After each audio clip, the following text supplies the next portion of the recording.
Durante muchísimo tiempo, tener ciertos problemas intestinales era un auténtico calvario.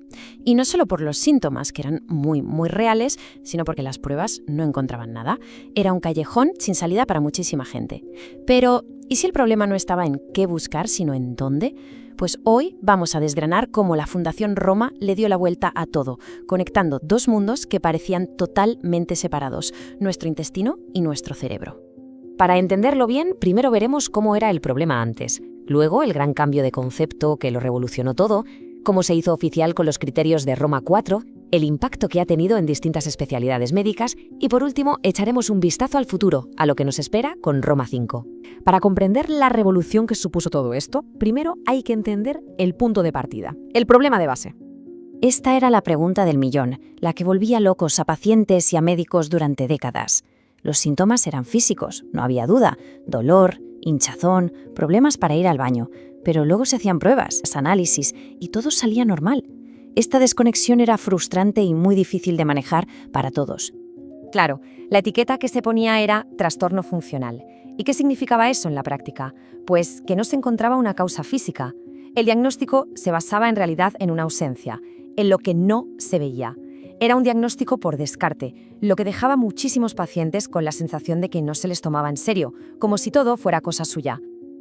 Y aquí, justo aquí, es donde la historia da un giro de 180 grados. La Fundación Roma, que es una organización que reúne a expertos de todo el mundo, dijo: un momento, quizá estamos mirando en el sitio equivocado. Propusieron dejar de buscar una pieza rota en el intestino y empezar a pensar en la comunicación. Y este cambio de enfoque fue de verdad un antes y un después. Ya no se trataba de un problema estructural, de algo que se pudiera ver en una radiografía, sino de una conversación que no estaba funcionando bien. Y con ese cambio llegó el nuevo término clave: trastornos de la interacción intestino-cerebro. Ojo, la palabra fundamental aquí es interacción. El problema no es que el intestino esté dañado, sino que el diálogo entre el cerebro y ese segundo cerebro que tenemos en el aparato digestivo está alterado. De repente ya no es un misterio, es un problema de comunicación.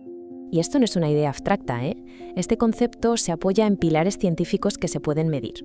Hablamos, por ejemplo, de cómo se mueve el intestino, la motilidad, o de si hay una sensibilidad al dolor exagerada, lo que se llama hipersensibilidad visceral.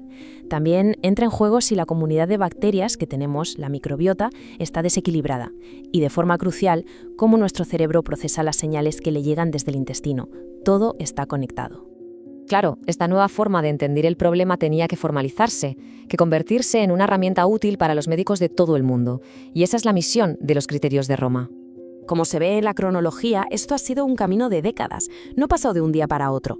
Con cada nueva versión de los criterios se iba afinando más, pero el verdadero punto de inflexión, el gran salto, fue en 2016, con Roma IV. Fue en ese momento cuando el término trastornos de la interacción intestino-cerebro se estableció oficialmente y cambió la práctica clínica para siempre.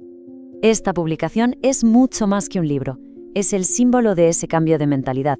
Legitimó la experiencia de millones de pacientes y dio a los profesionales sanitarios un nuevo marco de diagnóstico basado en la biología real de los síntomas, no en la simple exclusión de otras enfermedades. Y bien, ¿qué ha significado todo esto en el día a día de las consultas? Pues el impacto ha sido enorme y ha salpicado a varias especialidades médicas, obligándolas a colaborar mucho más entre ellas. No hay más que ver la propia estructura de la Fundación Roma. Que existan comités específicos para pediatría o para gastropsicología nos deja muy claro que este no es un problema que un único especialista pueda resolver. Requiere un enfoque de equipo, sí o sí. Para los gastroenterólogos el cambio ha sido fundamental.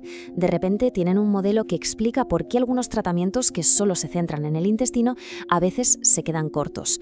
Ahora pueden tener en cuenta factores como el estrés o la gestión del dolor como parte del cuadro clínico general.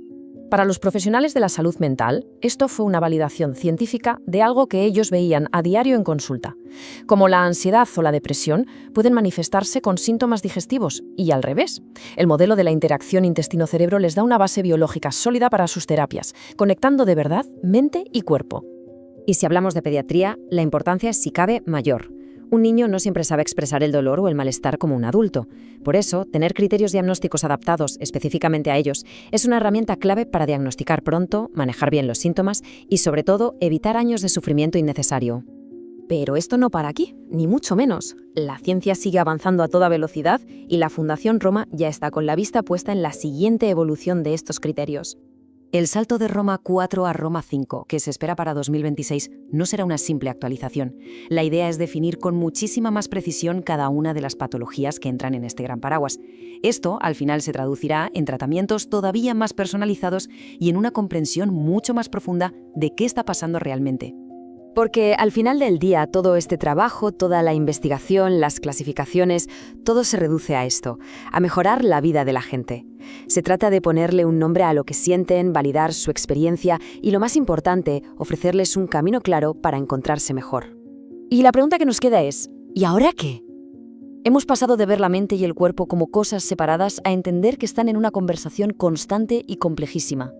Este eje intestino-cerebro es, sin duda, una de las fronteras más fascinantes de la medicina actual, y lo que descubramos a continuación podría redefinir por completo nuestra idea de lo que significa estar sano.